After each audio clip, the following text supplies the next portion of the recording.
तो अभी तक नाम सामने किसी का नहीं। जी, तो जांच रिपोर्ट कब तक सामने आएगी?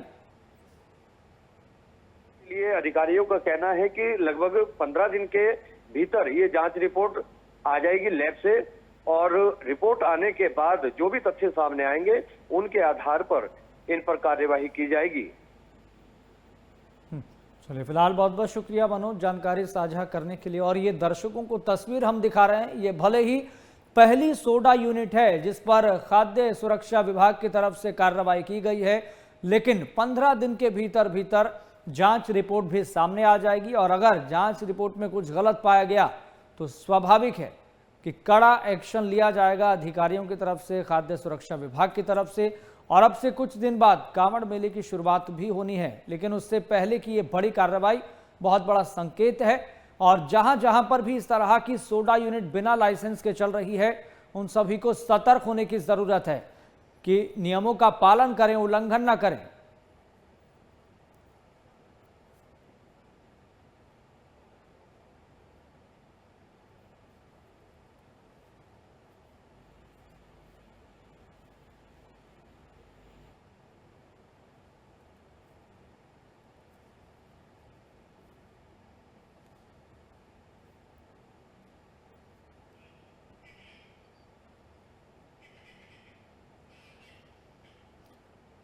वहीं उत्तराखंड में इन दिनों तेज बरसात शुरू हो गई है। मानसून के आने से पहाड़ों से लेकर मैदानी इलाकों तक मौसम का मिजाज बदल चुका है। खराब मौसम को लेकर मौसम विभाग की तरफ से चेतावनी दी गई। मौसम विभाग के निदेशक डॉक्टर विक्रम सिंह का कहना है, दक्षिण पश्चिम मानसून अब पूरी तरह से सक्रिय है, जिससे पहाड़ों से लेकर मैदानी क्षेत्रों तक बारिश का सिलसिला तेज होने वाला है। इस दौरान लोगों को सतर्क और खासकर चारधाम यात्रियों को सावधानी बरतने की जरूरत है।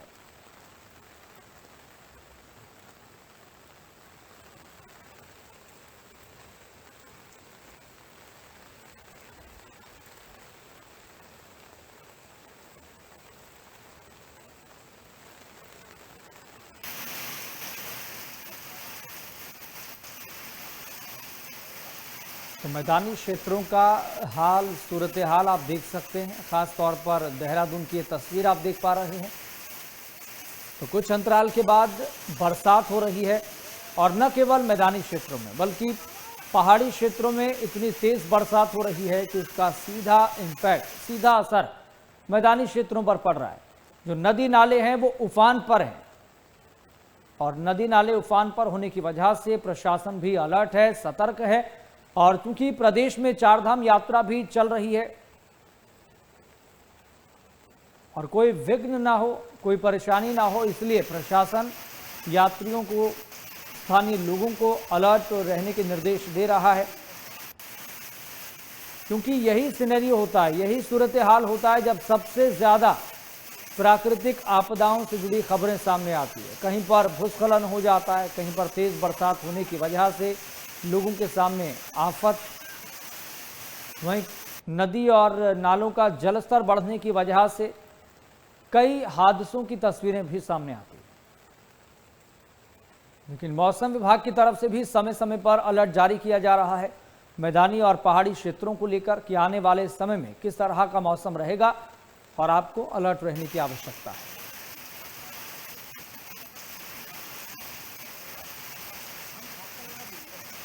स्वाभाविक है कि पिछले दिनों तापमान में जो इजाफा देखने को मिला, बढ़ोतरी देखने को मिली थी, वो लोगों के लिए आफत बन गई। लेकिन अब मानसून सक्रिय हो चुका है, और मानसून के सक्रिय होने के बाद लोगों के लिए राहत की खबर तो है ही, लेकिन ये तेज बरसात की वजह से जलभराव की खबरें, तस्वीरें भी सामने आती, जो लोगों के लिए आफत बन जाती है।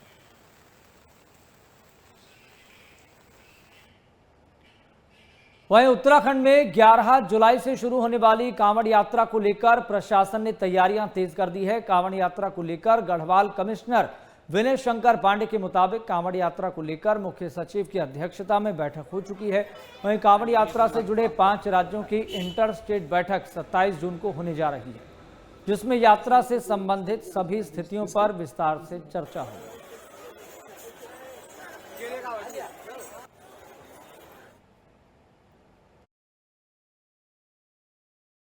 देखिए ऐसा है कि ये कांवड़ यात्रा हमारे नेबरिंग 5 स्टेट्स को से अफेक्टेड होती है, चाहे वो हरियाणा हो और दिल्ली हो, पश्चिमी उत्तर प्रदेश हो, हिमाचल के लोग भी इसमें आते हैं। तो इन सभी प्रदेश के वरिष्ठ अधिकारियों के साथ 27 तारीख को एक इंटर स्टेट हायर लेवल की एक मीटिंग रखी गई है और उसमें सारे इश्यूज़, चाहे वो डीजे का इशू हो, कांवड़ की ऊंचाई को लेकर इशू हो, और एक एसओपी बनाने की बात की गई है। चूँकि वो श्रद्धालु होते हैं तो पुलिस उनके साथ अपराधियों जैसा व्यवहार नहीं कर सकती और हमारा भी एक रहता है कि अतिथि देवो भव, तो उनका हम समझा बुझाकर सम्मानपूर्वक जो भी हम कर सकते हैं करते हैं।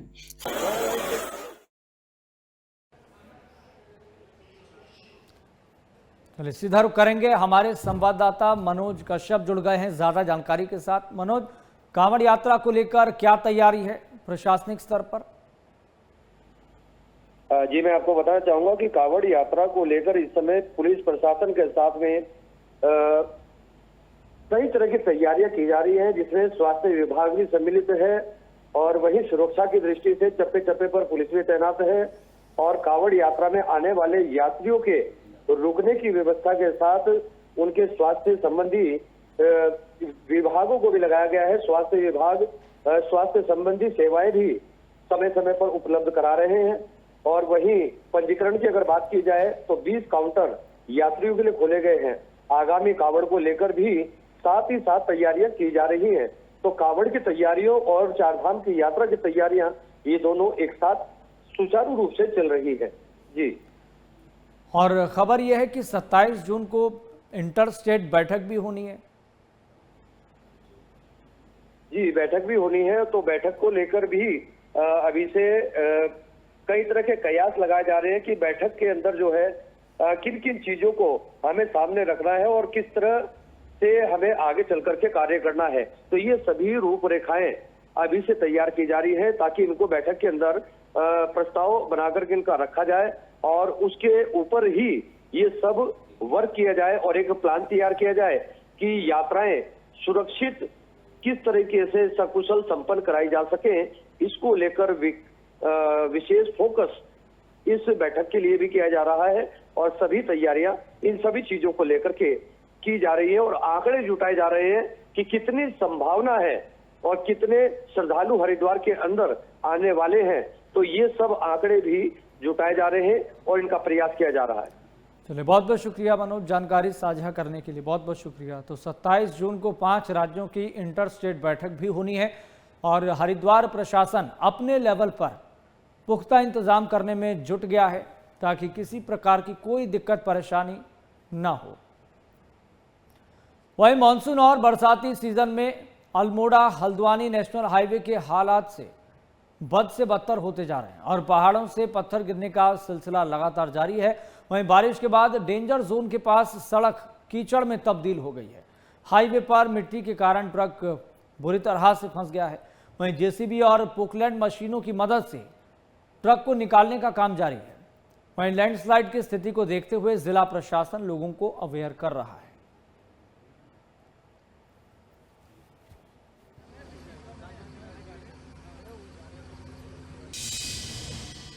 कि एक भारी ट्रक अक्वारा मार्ग पे फंस चुका है, जिसपे कंट्रोल रूम द्वारा NH रानीखेत को अवगत कराया गया, जिसमें जेसीबी और डोजर के माध्यम से उसको निकाला गया और वर्तमान में अभी अक्वारा का मार्ग सुचारू है।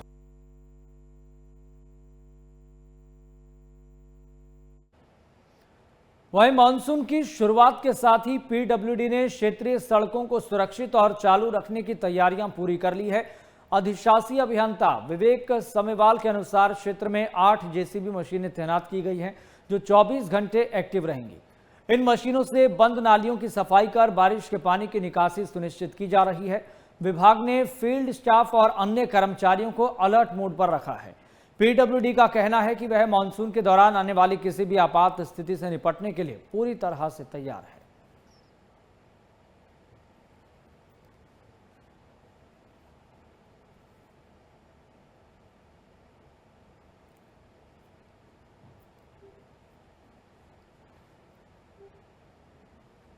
मशीन जो है कार्य कर रही है विभिन्न मोटर मार्गों पे, और हमारे द्वारा कुछ मार्गों पे जो है जैसे कच्ची नाली जहाँ जहाँ हमारे स्कपर है वहाँ उनमें पानी ड्रेन आउट कर रहे हैं, जैसे माइनर स्लिप्स वगैरह हटा रहे हैं, और साथ साथ में जहाँ पे ड्रेन की आवश्यकता है उनको भी बना के जो पानी को वहाँ डाइवर्ट कर रहे हैं।